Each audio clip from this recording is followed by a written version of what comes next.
यार title, subject, email, ये सारे वर्ड्स तो समझ आ गए, लेकिन ईमेल के अंदर क्या लिखूं? मैं बताती हूँ ना। स्टार्ट टू एंड ईमेल कैसे लिखते हैं, ईमेल में क्या लिखते हैं, ये सारी चीजें आज हम इस वीडियो में कवर करेंगे। चलो स्टार्ट करते हैं। ईमेल में सबसे पहले हम लिखते हैं ग्रीटिंग्स ऑफ द डे। याद है ना, मैंने बताया था सैल्यूटेशंस। हमारा नेक्स्ट लाइन होगा I hope you are in good health and safe. हमारा नेक्स्ट फ्रेज क्या होगा? नेक्स्ट फ्रेज में हम ईमेल के थ्रू ये बताएंगे कि हम ये ईमेल लिख क्यों रहे हैं।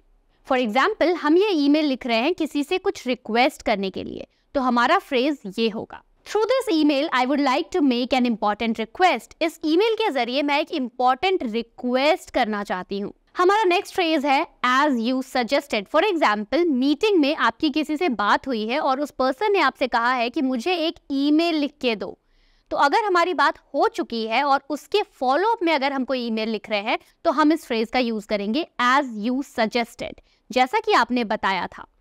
सेंटेंस है ये, as you suggested I have prepared a detailed report on the project. जैसा कि आपने बताया था, मैंने एक डिटेल्ड रिपोर्ट तैयार की है प्रोजेक्ट के ऊपर। नेक्स्ट फ्रेज हम तब यूज करेंगे जब आपको कहीं से कोई इंफॉर्मेशन मिलती है, और उसके लिए हम इस फ्रेज का यूज करते हैं, I have obtained an information that. For example, आपको कहीं से इंफॉर्मेशन मिलता है कि डेडलाइन की डेट एक्सटेंड कर दी गई है और ईमेल में आपको इंग्लिश में इसे मेंशन करना है, तो आप इस सेंटेंस का यूज करोगे, I have obtained the information that the deadline for the submission of the project has been extended. मुझे ये इन्फॉर्मेशन मिली है कि डेडलाइन जो है उसे एक्सटेंड कर दिया गया है। नेक्स्ट सेंटेंस हम मोस्टली सारे ईमेल्स में यूज करते हैं जहाँ पे आपको किसी को कुछ बताना होता है या इन्फॉर्मेशन देनी होती है। इसके लिए हम ये सेंटेंस यूज करते हैं, I would like to inform you that। मैं आपको ये बताना चाहती हूँ, I would like to inform you that the project is progressing। मैं आपको ये बताना चाहती हूँ कि प्रोजेक्ट जो है वो आगे बढ़ रहा है। नेक्स्ट, अगर आपको किसी से मीटिंग करनी है, उसके लिए आप इस फ्रेज का यूज करोगे, If you have time। Sentence है ये, If you have time, I would like to have a meeting with you and discuss the project further। अगर आपके पास टाइम है तो मैं एक मीटिंग करना चाहूंगा आपके साथ और प्रोजेक्ट के बारे में डिस्कशन करना चाहूंगा। नेक्स्ट, मान लो आपको ईमेल के थ्रू किसी भी प्रॉब्लम का, किसी भी इशू का सोल्यूशन देना है, तो आप इस फ्रेज का यूज कर सकते हो। For example, I would like to suggest a solution to the issue to ensure smooth progress. मैं इस प्रॉब्लम का, इस इशू का एक सोल्यूशन देना चाहता हूँ ताकि जो प्रोग्रेस है वो स्मूथली हो, आराम से हो। नेक्स्ट फ्रेज जो हम कॉमनली सारे ईमेल्स में यूज करते हैं, अगर आपको थोड़ी और जानकारी चाहिए तो आप मुझसे पूछ सकते हैं। For example, if you need any further information please feel free to reach out to me. अगर आपको थोड़ी और इन्फॉर्मेशन चाहिए या कुछ और पूछना है तो आप फ्रीली मेरे पास आ सकते हो, आप आराम से बिना हिचकिचाए मुझसे पूछ सकते हो। नेक्स्ट, मान लो आपने किसी से कोई मैटर डिस्कस किया है और आप चाहते हो कि वो आपको जल्दी से जल्दी रेस्पॉन्स दे, तो उसे आप ईमेल के थ्रू इस तरह से लिखोगे, I hope you will respond to me on this matter as soon as possible। मैं उम्मीद करती हूँ कि आप जल्दी से जल्दी इस ईमेल पे रेस्पॉन्ड करेंगे और इस मैटर का सोल्यूशन बताएंगे।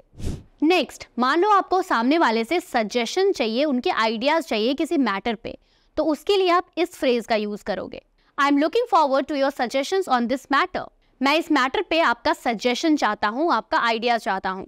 नेक्स्ट, मान लो आपको किसी ने ईमेल पे तुरंत के तुरंत रिप्लाई कर दिया, तो उसे एडवांस तरीके से आप कैसे रिप्लाई करोगे? ये सेंटेंस यूज करके, I value your time and I appreciate your prompt response. मैं आपके टाइम की बहुत वैल्यू करता हूँ एंड आई अप्रिशिएट, मुझे अच्छा लगा कि आपने तुरंत रिप्लाई किया। मान लो आपको सामने वाले ने एडवाइस दिया है और वो एडवाइस आपके लिए काम कर गई, तो आप उसे थैंक यू कैसे बोलोगे? इस फ्रेज के through, I am grateful for your advice and would like to take it into consideration. मुझे आपकी एडवाइस, आपकी सलाह बहुत अच्छी लगी और मैं इसके बारे में जरूर सोचूंगा। नेक्स्ट फ्रेज है प्लीज कंसिडर, यानी कि कृपया इसके बारे में विचार करें, कृपया इसके बारे में सोचें। और सेंटेंस है ये, please consider the attach document for your review. Please attach document जो मैंने इस ईमेल के साथ डाला है उसे रिव्यू करें, उसे देखें और उसके बारे में सोचें। नेक्स्ट, मान लो आपको ईमेल के थ्रू किसी से माफी मांगनी है कि आपने किसी पॉइंट के बारे में या उनके सलाह के बारे में नहीं सोचा, तो कौन सा फ्रेज यूज करोगे? ये, please excuse for not considering. इस बात को ना मानने के लिए माफ करना। और सेंटेंस है ये, please excuse for not considering your suggestion earlier. Please माफ करना कि आपके जो सजेशन है वो मैंने पहले नहीं माने। नेक्स्ट, मान लो आपको किसी मुद्दे पे अपना सजेशन रखना है, तो आप इंग्लिश में ईमेल के थ्रू कैसे कहोगे? I am sharing my thoughts on this matter for your consideration. मैं इस मैटर पे अपने थॉट शेयर कर रहा हूँ ताकि आप उसके बारे में सोचें। नेक्स्ट, मान लो आप किसी को कोई चीज़ रिमाइंड करना चाहते हो या कोई चेंजेस आया है उसके बारे में आप उसे बताना चाहते हो।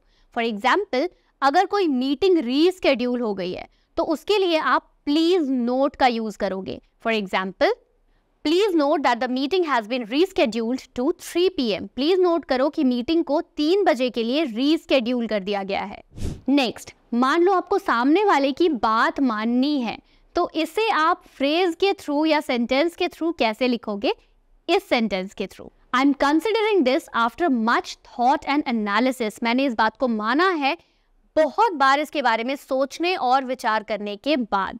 नेक्स्ट, मान लो किसी ईमेल पे आपका एक्शन तुरंत के तुरंत रिक्वायर्ड है, तो उसके लिए आप क्या फ्रेज यूज करोगे?